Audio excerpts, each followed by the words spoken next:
Back we are. So it's a pleasure, yeah, to announce you tonight, Aimee. How are you doing?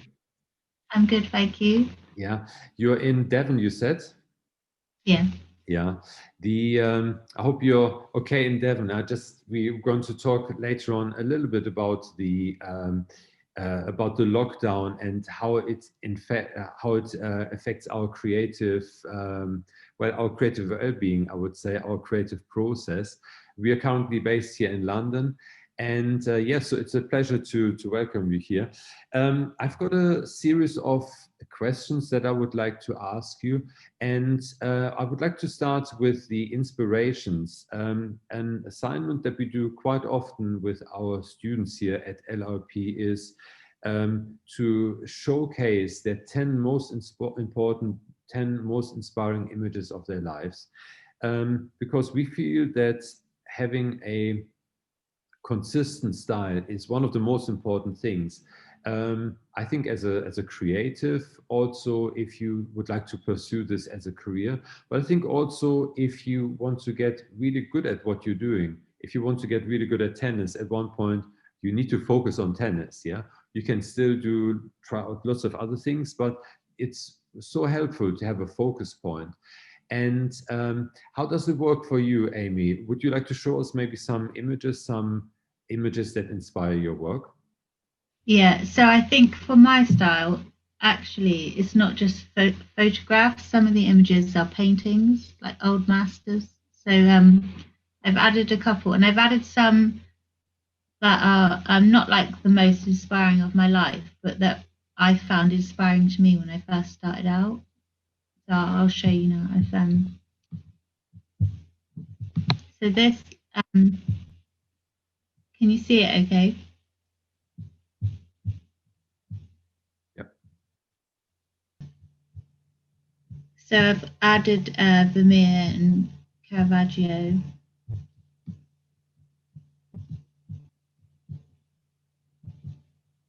They're all very similar in style and color balance, I think. Can you tell me something about the artists? How do you find those images? Um, are they part of your past, like of old books that you've been I reading? think my dad was quite into art, so I always grew up with different artists. Like he really was into like Dali and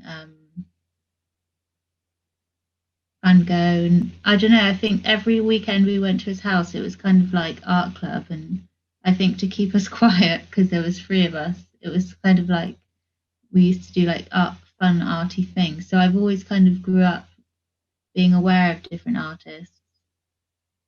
So that was quite a big influence. And I think this style of lighting that are in these, like Vermeer, the lighting in these paintings, I try to bring into my photography. Mm, yeah, it's the if I can say that this type of lighting seems to reveal, but it also seems to hide. So it's Yeah. not completely everything is lit and shows all the details. There's a lot of play between highlights and shadows, and which I would say leaves a lot to the imagination of the viewer. So who ultimately completes the bigger picture. Would you agree, or what are your associations with those images? Yeah, I feel like they uh I don't know, I think they give emotions. Like everyone feels differently when they look at them. I Yeah. always feel like they draw a certain emotion in me, like the dark and moody shadow. Maybe someone else would see it differently than I do. I Hmm. feel like they're something different to everyone that looks at them. Have you looked into Vanitas paintings? Do you feel drawn into towards Vanitas paintings with their sometimes cryptic with their symbolism? Yeah, sometimes. And sometimes I've tried to do photos in the same way that try and tell a message that only some people have like picked up on. Secret hidden message. Do you add those messages to your images? Are there some Easter eggs hidden in your, like some sort of secret stories hidden in your images? No, that would be quite fun though. Now you put that little seed of idea in my head. No, sometimes it's even just like, how do I tell this message in a photo? So like, I think during lockdown, I did a picture like from the outside of a window looking in or something, or I've done like a mirror reflection. Just, I don't know. I tried to kind of, or I think like if I wanted, there was one at the beginning of the last lockdown, and it was kind of like to see the light at the end of the tunnel. So I thought, how can I photograph something to do with light? So I don't know. I try and just tell stories in that way. So we just had a question from Katarina asking about the how you achieve this, or if you achieve this with available light. Can you talk a little bit about the setup that you use for those images? So I always look at the light first before anything else. So I kind of photograph the light itself and not the subject. So most of my images will be inspired by what light there is available, if that makes sense. Yeah, I see. Say I want to do a shot that's got like really harsh light. Maybe I will make something that will really highlight that sort of, or if I know I'm making something that would look good with harsh light, then I will wait for that time of the day to photograph. I see. Could you show us a picture? These were really harsh light, so I managed to have quite a high shutter speed. So the pasta was flying around like high speed, but it looks quite still. This one, the time of the day that the light would be that sort of bright, and I waited, and then when I could take the next picture shining through. These are just so beautiful, Aimee. I mean, they're absolutely fantastic, really. What if you would have a shoot planned and then the weather is not suitable? Maybe there's no direct sunlight. What would you say? Were you ever tempted to fake it somehow, or would you rather shoot on the next day? Yeah, I think I would have attempted to take it, but maybe I would have styled it differently and not relied on the light to be like the main sort of like wow factor. I see, yeah. And I could imagine that the light probably also changes quite quickly. You know, the sun moves. Yeah. How long would you say the sweet spot is for you in terms of like the perfect light? Yeah, at that time of day when I make that pasta in that room I photograph, and you've only really got like half an hour window. So I actually I planned that shoot beforehand, and I was like, right, so I'm gonna make, because luckily it's that light at dinner time. So like I thought to myself, I'm gonna make that pasta tomorrow at this time, and like set it all up. Yeah. Do you use tools to project or to predict the path of the sun? Do you use something like a sun seeker, or you just know your location really well? Yeah, I think if it's like the summer and it is like the same sort of weather every day, then it can be quite predictable. This time of year, it's kind of hit and miss, I think. So you don't really know what you're going to get. I see, I see. Yeah. So I've got a few more questions that I would like to ask you. How often do you take photos? I think I take photos every day, maybe like every other day. If it depends how inspired I am. It's every day if I'm like full of ideas, or like every other day if not. But I use my camera pretty much. Yeah. And do you think having a regular practice is essential for your work? Taking a lot of Uh, photographs? for me personally, I found that it has been. Mm. Because every day I might notice the light a bit different, or maybe the setting will be different, and I'll realize. I think it's it's like an itch that you constantly have to scratch. Like you constantly are evolving. You're learning new stuff every day, and Mm. I think, the past year, even just for myself, I think I've learned so much, and my pictures have changed so much in like the last year. Can you describe how they have changed? I think I've learned more. I've learned I only used to use Lightroom, and I've solely used Lightroom, but I've been starting to kind of learn a bit more of Photoshop, or I've been learning more about composition. So if I am taking pictures maybe just to share on Instagram, I'll purposely compose it so I know what's going to be cropped off, because I hate it when I will take like a nice picture for like a normal size picture, and then on Instagram it gets, you have to crop it and it's like, ooh. So Mm. I'll kind of take that into consideration. If I know it's just a shot, I'll share on Instagram. Mm. So Yeah. I'll kind of frame it so I know where it's going to be cropped. Mm. Do you prefer Lightroom or Photoshop? You're saying I that like both. Lightroom, the initial. So I'll open my images in Lightroom and I will straighten it, or I'll use like the clarity brush, and I'll probably add a vignette, and then I'll put it into Photoshop, and then so if there's any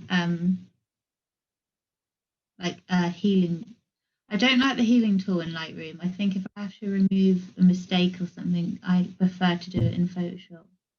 Like, I think you can notice it when you do it on Lightroom. Mm. Yeah. I would say that really often you can actually tell if images have been edited in Lightroom in comparison to Photoshop. I know Photoshop has a Mm. very, sometimes has a bad reputation. If people, there's a word to Photoshop something, that means you're faking it. You were actually not a really good photographer. Things start to look artificial. But I personally think that Photoshop can give you much more natural results than Lightroom. Like the Yeah. color rendering is much more natural, I think. Would you agree? Do you use? Yeah. I used to always be like, no, only Lightroom, and I only recommend Lightroom. But now I've started to learn more. I think Photoshop's a bit harder to understand. But even if you just learn one new thing like once a week over time, and I feel like no one can ever be completely 100% an expert in it because it's always changing. Mm, So, but I always like to now, even if it's just one or two things, I do open it up in Photoshop and just see if there's anything more I can do to it. I see, yeah. And talking a little bit more about the equipment that you use and the lighting techniques, can you tell us a little bit about that? Like how would your camera setup look like? And most importantly, the lighting. So I generally never shoot handheld nowadays. I always have it on a tripod, and I have a Canon 5D Mark. Is it 5? And I only have a cheap 50mm lens, like a 1.8. And I usually have the tripod like this way, and the light's usually always coming from the right, unless depends. I have a table, so sometimes if I'm doing top down, the light will be coming from the right, and if I'm doing like a 45-degree angle, then it will be coming from the left. I see. Could you maybe show us a reference image and tell Yeah. us a little bit like about how the camera was positioned, how you were working with the light? So because I've only got a 50mm, it can be quite difficult to get top down shots sometimes. So say like this one, the light was coming from this side, and I usually, because it is my windows are old, So if I could show you a picture of my windows, it might be helpful. So my windows have got like the cross pattern. So I feel like the light is never like completely, it's always stopped by something. Mm. So I either stand on this side of the table or this side of the table. Do you think the quality of the window has an impact? The type of the glass, maybe, or maybe if you have a Yeah, I window. think because it is like sectioned off, I think it kind of diffuses the light a little bit. Mm, It's just one pane of glass. yeah. And do you always use the same window? Yeah. Unless I'm Great. downstairs, same sort of window. Yeah. We always shoot in the same room, and there's the odd occasion where I would do a couple downstairs. Yeah. This is amazing, really, that you became really like a master of this window, a master of this little world, this room, yeah, and that you're still We were exploring talking a about lot. moving house, and I was like, no, I can't leave the window. What are you going to do? Are you going to move into a similar type of house? No, I was like, no, I'm just going to stay here. I don't care if there's a leak. Yeah, yeah, it's I, well, it's true. I mean, what I find from a creative point of view really interesting is that you're still exploring new things. You said so instead of just yeah, saying like after maybe half a year, yep, I had that window, I had this room now. Now uh, I need to now explore new ground, new land. And you're still going on, you're still looking into the subtle details. Can I ask you, for example, a picture like one of the last ones that you showed us? I think the one with those pumpkins, yeah? Maybe you can bring this back on the screen for a second. How long would this take you? That means setting up the camera, controlling the lights, having, obviously styling must be a huge factor. I this was something I just kind of threw together because I had all the ingredients at hand and the light was quite nice. So I don't think it took me more than like half an hour. Mm. You must be very quick with styling then. Yeah, I just kind of I didn't really have a plan on this. It was just kind of organic, and I just had. I think the ingredients were just so pretty that I just kind of put them down, and then I saw like the colours of what worked best next to each other. Mm. Do you have a yeah? Do you have a styling strategy for something like this? Like I don't know, any sort of like a starting point, or is this pure improvisation? Well, I did try to do it with like height, so the smaller stuff is at the front, and it kind of built upwards.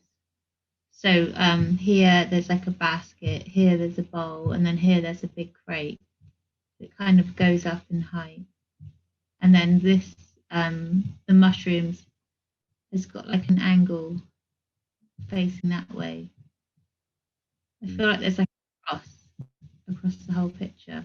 mm, mm.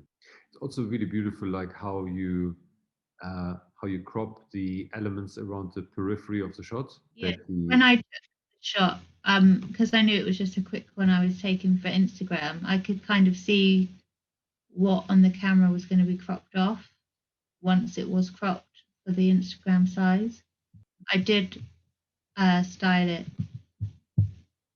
with that in mind. I could kind of, and it's not very scientific, but I kind of like put my finger on the screen on my camera and I'm like, right, that much is going to be cropped off. I see. Yeah. And do yeah. The well, I know photographers who still really work a lot, like with screens and like with cutouts, and they draw something or tracing paper onto the screen, yeah, because it's very intuitive and you can just move things around very easily. In fact, Yeah. um, the can we talk a little bit about the process of styling your images? So you do this yourself, and we when we had a quick chat before the interview, we discussed that both parts, like the photography and the stylist, are one unit. Yeah. Which part do you spend more time on? Is it like the lights and the photography, or more the styling, or is it 50-50? Yeah, I think the styling and like getting it all composed, and then maybe even just before I click the button, just checking that the framing is all correct. But I suppose they're so like connected. I don't think the styling would be important without the person that's framing it. Mm. And do you mainly use your own props, or do you go to prop houses? No, I always use my own props. I've got a bit of a prop hoarding obsession. So I have a whole room of like props. Ah, okay. So this is so you have a dedicated room for this. Do you go like a lot to flea markets, etc. to get? Yes, I love flea markets, even like charity shops, eBay. I, I'm always on the lookout for props. Mhm. The can I ask you a few questions about the creative process itself? So if you manage three things at the same time, that means doing the controlling the light, the photography, and then the styling itself. Um, so most photographers would probably struggle just with one of them. Does it take you a lot of preparation time to achieve this? Do you work with mood boards? I think because that's how I learned to do it, because I was like the cook and first, and then like this, I wanted to show my dish, so I did the styling. I don't think I've like ever known anything different. So it seems completely normal the amount of time I spend on it. I don't know. Like I think if I had never done any of that, I might find it different. I don't know. But I've never learned any different way than doing it like that. Yeah. And how would a mood board typically look like for you? So I think I find it quite important to try and tell the story of like how the dish came from, like the beginning or the end, or even like the joy of making the dish. So when I plan how I'm going to photograph it, I always try and capture something that shows like the joy of making it. So I'll always try and do a shot where there's like mess in my hands, and I think I actually prefer to take those shots of like the mess than the actual finished dish. Mhm. Because it's, I guess, food is about the experience, right? I mean, the There is such an experience of making something and throwing, like with pasta, it's literally like two humble ingredients like together, and what you can create with that. Yeah, and I think it's therapeutic as well. So trying to show that therapeutic element in an image, I think I like to try. mm. Have you ever thought about photographing food that has been eaten? You know, almost like the moment after you have enjoyed the food. Yeah, I think once I took a picture of an empty plate. I'm not sure if I shared it, but I think I love. I can't think who the photographer is. There was one for like a Christmas party, and it was at the end of the night, and it was all glasses of wine that were empty and like empty plates. I did love that, but I haven't. It's something I've got like I've written down of like I must shoot this one day. I've got Mm, like a list of dream shoots, and I think that might be one of them. yeah.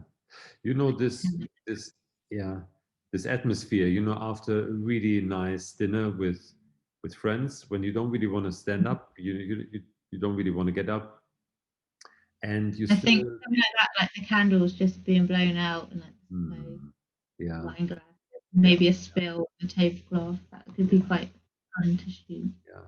It's true because it's the experience itself. You don't necessarily need to show the food to show the Yeah, experience itself. Yeah. Who knows? yeah. Maybe that can be the You've inspired me now. I'm gonna do yeah, it. yeah. Can you talk a little bit about the post processing? So, which type of applications you use? like I said, I always open the images in Lightroom, and I find that Lightroom is easier than Photoshop to kind of straighten, because I live in an old house. My floors are not straight, so my tripod's not straight, and I always have to straighten every image.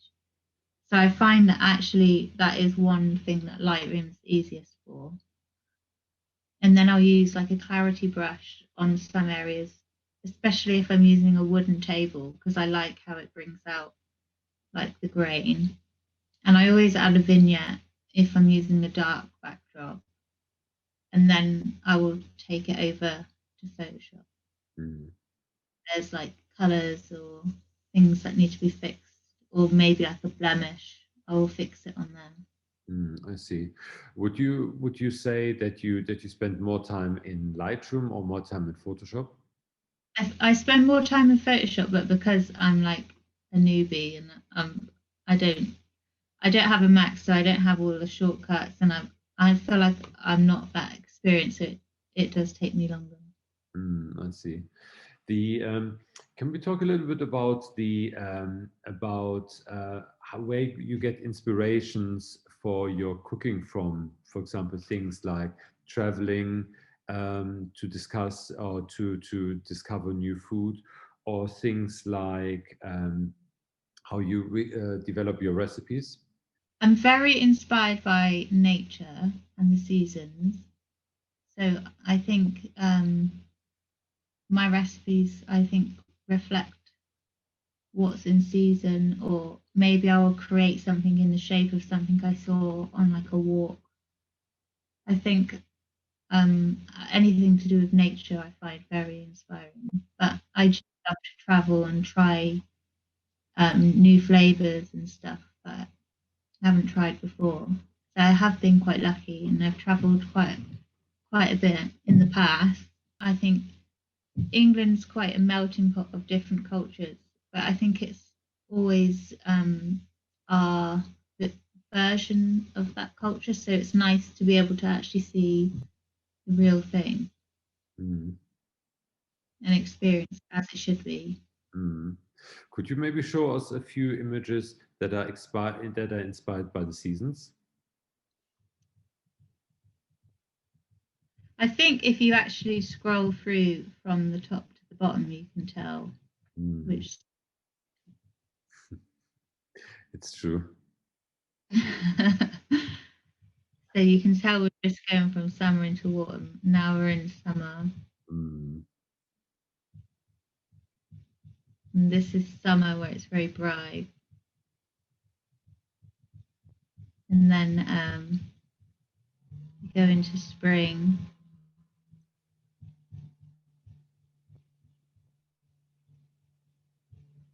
And then you can see it going into winter, like the beginning of spring now. Mm. And then winter.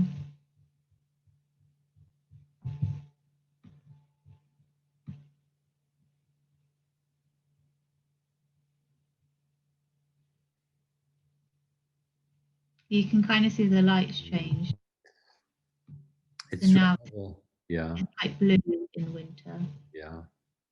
It's true. I never saw it from that perspective, but it's true. It's really quite clearly visible once you mention it. Yeah. Um, the when you travel, where would you typically go? Um, I'm quite lucky actually. I travel quite a bit with my grandma. So we go on these really amazing like adventures together. So we've been to we just before the lockdown we went to Norway back in March. We went to Prague. We've been to India, China, um, Morocco, and then I've been by myself to Japan and all over the place. Mm. Do you take inspirations, like food inspirations from those places? Because what I've seen so far looks very very European, maybe Yeah, British, because Italian? I love um, because I love pasta and things with dough. I think I instantly loved noodles and dumplings. So I always loved those types of foods. So that was really why I actually went to China and Japan, because I wanted to like experience more of those types of foods, I think. Mm. And can you talk a little bit about the process of developing the different recipes? I don't think my recipes are very international. I think they are quite European. And it's usually a flavor like to do with what's in season, and I'll kind of just mix flavors together and experiment. Or I'll try and use an unusual ingredient, maybe something floral. So, as an example, I've got a job for a Christmas campaign for a Christmas pudding, and it's with a perfume brand. So I decided to look at how that company. So I looked back at the perfume history and how they got inspired to build their fragrances, and I kind of took that into like the Christmas pudding. So I'm not that keen on Christmas pudding, so I thought, what can I do to make it more appealing to me? So I used like flavors that I got in traveled by on my travels. So there was like cardamom and orange blossom water and dates and figs. So I kind of tried to make it more, I don't know, interesting for my palate, because I feel like Christmas pudding is a bit like Marmite. You either really love it or hate it. Mm. It And was so fun, like develop that recipe and try to make. I don't know, because I wasn't something I actually enjoyed eating beforehand. Once I had it, I was like, oh, I love Christmas pudding now. It's really fun. mm. And do you like all the particular, like when we see pictures of you preparing something, um, do you always eat it, if I can ask? Yeah, my partner eats most of it. I'll try it, and he's like, he calls himself chief taste tester. But I'm like, try this. But it's hard. Like my neighbors and my family, sometimes I go through like a really prolific time. I think lockdown, especially, where I just need to be in the kitchen. So I don't want to waste stuff. So I always like try and give it away to everyone. save my Mm. save my waste. You must have lots of like new friend applications then. We, you know, like people who try to benefit, yeah, from your cooking skills, I guess. Yeah. Yeah. Can you talk a little bit about lockdown and the effect it had on your creative process? Did it hit you really hard or was it all right for I you? think the lockdown hit my business hard. So obviously all my workshops were cancelled. All my I didn't get the type of influencer sort of jobs coming in. So I had so much time on my hands that actually I found I was more creative than I was before, because I had all this free time and I had nothing to do. And I think my brain kind of just went into like creative mode. And I think I had to kind of switch off.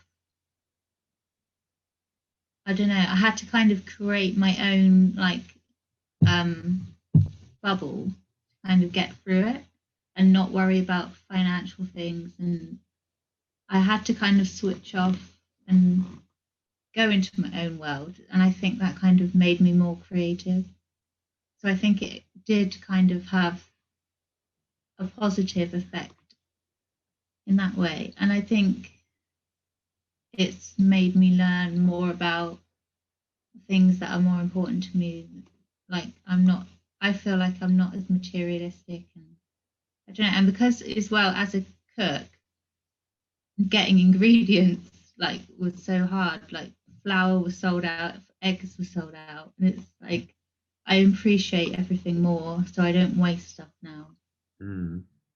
Had quite a positive effect on that side of things, but it's been very difficult. So I've had to kind of, I don't know, live in a dream world to not worry about paying a mortgage. Can you show us maybe an image that you think was a direct result of this creative process that was initiated by the lockdown? Maybe something that you wouldn't have taken otherwise? Yeah.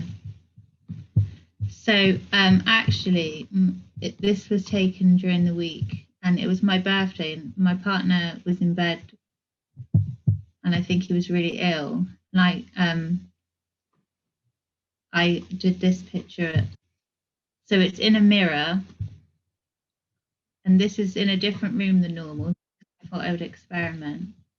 So this is downstairs in my lounge. That's amazing. Because if your partner didn't help you, because there's one candle that just has been extinguished and is taking I know. I had to quickly blow out the candle and rush back to the table. I was wondering, you must have been very quick going back into position.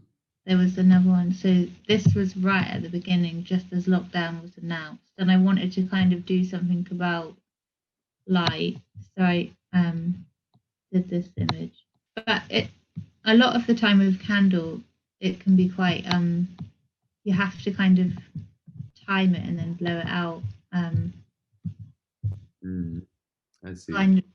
I find certain candles you blow it out and then you kind of wait 2 seconds, and then so if you blow it out just and then I put it on like a 10-second timer, so I count till it's like and then I'll like blow it out, and then it's still got like a few more seconds, and then the smoke is usually quite good. And what do you think about about the second lockdown? Do you think it's going to have a similar effect on your creative I don't know. I think it feels a bit different this time. I think it's darker, it's colder. The season is a bit different, so I think it's going to be a lot harder. And I think everyone's obviously a lot more financially worried. Like at least the last time we might have had savings and stuff, but I know personally now I'm a bit more concerned financially. So I don't know. We'll see how it goes. Yeah. Can you tell us a little bit about your workshops or one-to-one sessions? How would this typically work? Yeah, so I used to do workshops, like in-person workshops, all over the world. Actually, it's been I've managed to travel around to do them. And this year I had a few planned that had to be cancelled in Australia and other places. So that was quite sad, I think. But one-to-one workshops, I generally travel and I will go to visit the person at their house and see, like, to help them with their light setup that they've got in their house. Even after lockdown ended, I haven't really wanted to kind of travel around, and it's been a bit weird to try and get back into it again. Yeah. How would do you have typical clients for those workshops or one-to-one workshops? Would they typically be food bloggers? I think it's always been women. I mean, some of the group workshops have been mixed, male and female, but one-to-ones always seem to be women that are just starting out and kind of just need that sort of that's like initial kind of help. And I think when I had first started, if I could have afforded it, it's something I wish I could have done. But they seem to be people like me that are cooks or on Instagram. They just want to learn how to share their recipes and get pictures that people are interested in. Could we talk a bit about the food photographer of the year award, which you have won twice? Do you mind showing us the images again and talking us a little bit about the process? How often have you participated? And also, did it actually have an effect on your career, do you think? So I've entered the main competition twice, and I on Instagram they've got like a little competition as well where you tag, and I've won that once as well. And I think it's a great competition to enter because I think it boosts your confidence. I'm not personally, for me, the category I won in, I'm not sure how much work like it's brought my way. I don't know. I think maybe only one or two extra people have reached out. But I think if you enter one of the other categories, a like serious photography category, I think it can be really great for you. But I think kind of I don't know, it's like assuring to you that you're kind of on the right, even if you just make it into like the initial selection and you don't win, I think you've got just as much to be proud of as you do of winning, if that makes sense. So I've been very lucky to win, and every time both times I've won, I've been like, stop it. Did you really say my name? Like the first time I was shaking because that was at we could actually go to the ceremony for that time. And because the image was very unusual, I was like, that's never gonna win. I was really humbled because that was the first time I won it. And it was my grandma's net curtain, so she was really happy. And then the second one that won it, I thought was very unusual because it had a person in it. Was this one, and I expected it would never win because it was kind of like a self-portrait. Was it also shot at your home? I guess. I assume. That one was at my friend's house, and she's got this amazing light. I see. How would you describe the change in your work over the years as a creative process? Are you nowadays interested in slightly different things? Yeah, I think I used to. It looks like I'm really interested in styling, but I think I've got more freer with it now. I think everything is more as it should be in real life. Whereas I used to have like a cloth and this. Whereas now it's like, no, that's how it would be as I was making it. I think I'm a bit more realistic, if that makes sense. Mm-hmm. Yeah. Does that mean that you take more, let's say, more inspirations from what you see, let's say like on the day, what is there that you stage less? Yeah, I think when I want to photograph it as it is when I make it, so there is going to be mess, things all over the place. But sometimes I will like move something. The shots you see are as it's happening as I'm making it. But maybe I will move a few things just to add some shadows onto the table and things like that. Mm. It's generally like the real thing is as it's happening. I try to keep it real. Whereas I think last year it was more like, oh, I'm going to place this here. And it's funny because I feel like instinctively, because maybe I have had so many years like knowing the styling things, that even if I'm not going to take a picture, I seem to put things down instinctively in that way now. And what's on the horizon for you? Have you got interesting projects coming up? Um, I've been in talks about a book, but I'm not. I don't know. I feel like I really need to kind of polish the idea off a little bit. Would you develop the entire book? That means the recipes as well as the photography? Yeah. That should be quite unique, right? I mean, normally it's the chef, and then you've got a photographer coming in, or it's the other way around. Yeah, you've got the photographer would be like the main character here, and then you've got a food stylist coming in to prepare a few things. I think it's quite special to be able to do all of it together by yourself. It's kind of like a real passion sort of project. Yeah, it could be quite fun. Yeah. Well, maybe you can use the the second lockdown really as a creative phase, as a creative bubble to look inwards and to contemplate about this. Yeah. They No, wanted it to be about cakes, but I don't know. I feel like I've had really bad luck with cakes lately. So it's like, I don't want to do any more cakes. hmm. Did they anything go wrong with those cakes or? I think it's the weather. I don't know. The last sort of like the last 3 or 4 cakes have been fine, but during the first lockdown, every time I made a cake, it went wrong, and I was like, "What is going on?"